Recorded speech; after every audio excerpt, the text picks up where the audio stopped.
Hola amigos, amigos, and possible amigos. My name is Tanfurry16. Welcome back to another episode of Reading Your Comments, episode 172. It is Sunday, or maybe Saturday if you're watching this a day early. Shout out to all the patrons who have the option to watch these, as well as the reaction videos up to a day early, and your name in the description as well. But regardless of what day you're watching this on, let's go ahead and read some comments. You're not the Messiah, you're a very naughty boy. Oh wait, you're Noah, you built the Ark. Yeah, that's what I'm saying. Where's my movie? The Major getting most of the coffee over him in Faulty Towers is one of those one-take things that we love about studio recording in those days. Surely it wasn't intended, but they go with it and carry on to the scene. Yeah, I was very impressed that he completely no-sold it. Like, credit to the actor, he just acted like it didn't happen at all and just kept going. John Cleese and Connie Booth, who plays Polly, co-wrote Faulty Towers but divorced between producing the first and second series. Writing the relationship between Basil and Sybil was therapeutic for both of them as they poured their frustrations with each other into the writing, which is why the relationship between Basil and Sybil turns even more hideous in Series 2 than Series 1. I guess that's a healthy way of dealing with your problems? I've seen less healthy ways. The way psychiatrists and therapists are viewed in England compared to America is so different. For the British, especially in the 70s, it's almost seen as shameful to admit that you have problems, whereas the US almost seems as normal as braving to go see them. It's a shame that going to a poor mental health is such a stigma, although saying it is pretty funny when it's Basil. You're half right. It is definitely normal in America now, and it's encouraged if you have mental issues to seek help.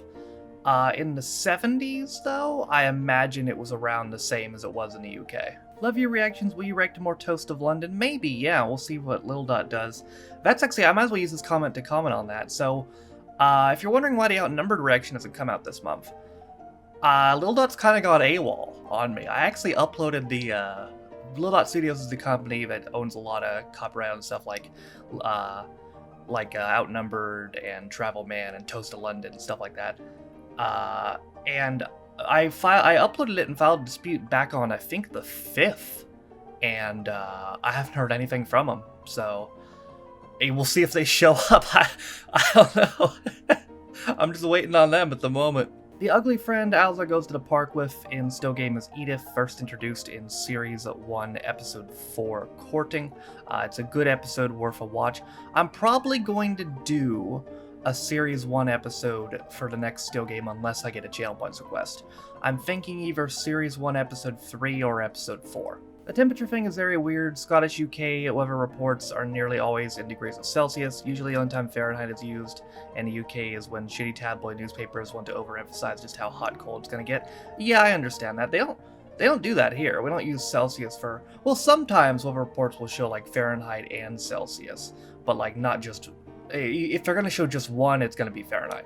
Don't worry, Eric and Still Game survived the hydrant. Okay, because I mean, like, that would have been a hell of a fucked up way to kill him off. Hilarious, mind you, but pretty fucked up. It wouldn't be the early seasons of Robot Wars if there weren't constant exaggeration of the damage done by useless weapons like little flies. Yeah, I mean, I still don't understand that final. Nobody could explain it to me. I guess they were just trying to hype it up to make the episode seem not so shit because they knew how bad the heat was, but, like, didn't do anything. Like, Mousetrap didn't do much either, but at least Mousetrap hit him with the flipper like 4 fucking times. You know, Little Fly did nothing, and yet they were trying to call it close, and Craig's like, oh, our father could have gone the other way. It's like, what? He didn't do nothing. Like, it had to have been they were trying to hype it because they knew the episode was terrible. I'm just gonna go with that. I've watched the American version of BattleBots the other day, and I enjoyed it. I saw a little bit of it, too. It's on Discovery Plus, I think. I believe that's actually gonna merge because there was that whole Warner Brothers by, I think, 21st Century, something, was one company bought another, and I think HBO and Discovery Plus are going to merge now, which is good, because there's too many fucking streaming services as it is, but I've seen the American BattleBots, and yeah, it's crazy to see how far the technology has come, especially compared to the old UK show. The actress who plays Ursula in Doctor Who does look and sound super young for her age. She was in her 40s here and was in her 30s when she played Moaning Myrtle in Harry Potter. One of the few cases of a grown adult playing a child, it was actually believable. Yeah, when I first heard her behind the camera, I thought she was a child, and I put together after I watched the episode that she was Moaning Myrtle.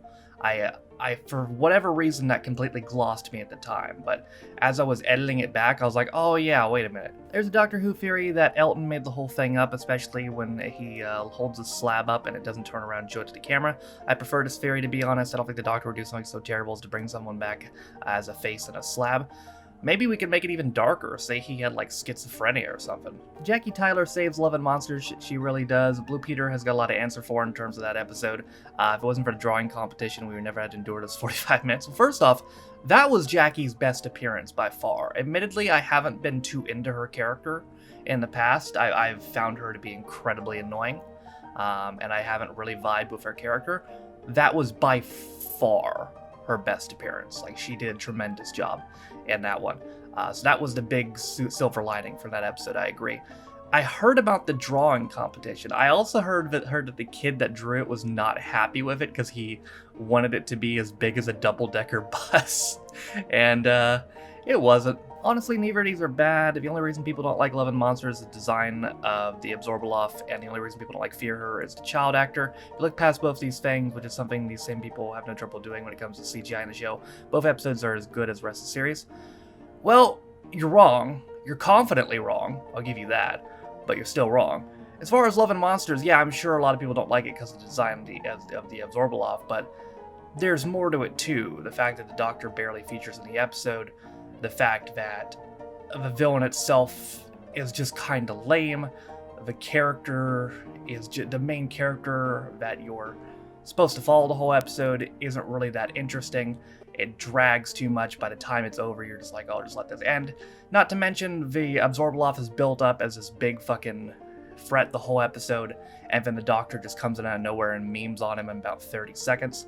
So, yeah, there's a lot more to it than just a design. As far as the child actor in Fear Her, that's just a poor excuse, if I'm being honest. The child actor's fine. The problem with Fear Her is it's just a formulaic straight shot that almost seems like a backup plan of an episode. New series of Inside Number 9 started tonight. Really, I'm not sure. I may have known and I forgot, but I wasn't entirely sure if they were making more of it. That's fun. I actually have another episode of it on request now, so there'll be some more of that in the future. Watching reactions to Monty Python and the Holy Grail, I often wonder, has nobody heard the phrase, there isn't room to swing a cat in here these days? It used to indicate that a room is particularly tiny without much space between the walls. Clearly the various characters swinging the cats against the walls to demonstrate there is not enough room to swing a cat, especially when standing outside the building. Complete nonsensical, there would be no need to demonstrate it outside.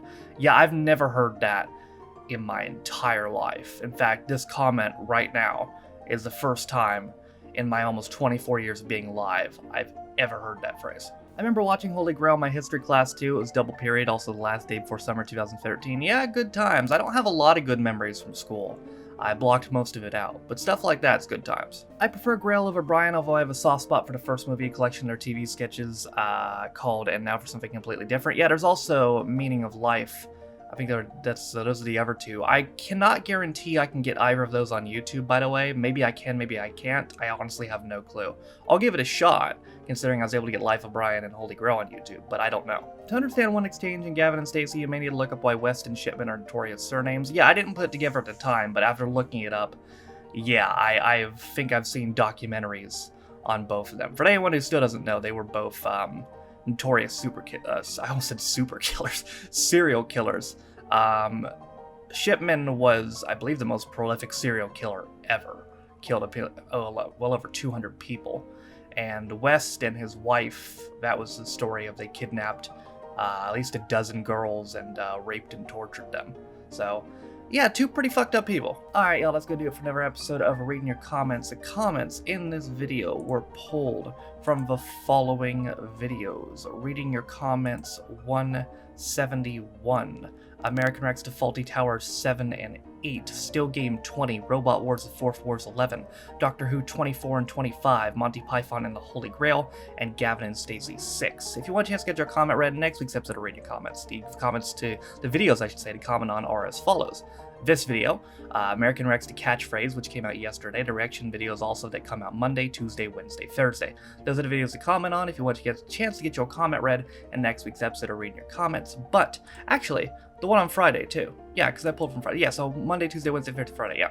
So, Those are videos to comment on if you want to get your comment read next week's episode or read your comments. That's going to do it for me today, though. Thank you guys for watching. If you liked it, be sure to like it. If you didn't like it, don't. If you want to follow any of my social media links, my Twitch, where I stream every single day, my second channel for instant views, my Twitter, if you want to follow me, my Patreon, if you want to support me over Daily Motion, all those things are in the description down below. Thank you to all of them currently recording 112 of my Patreons, so you can't support me on my channel. For those that don't know, you can be Patreon me for as low as $1 or £1. You get access to reaction videos as well as reading comments up to a day early, and you get your name in the description as well. Also in the description is a link to the community Reddit, as well as the daily schedule, as well as the Twitch VODs channel. With all that being said, though, my name is Taffy16. It's been episode 172 of Reading Your Comments, and I'll see you guys next time. Bye.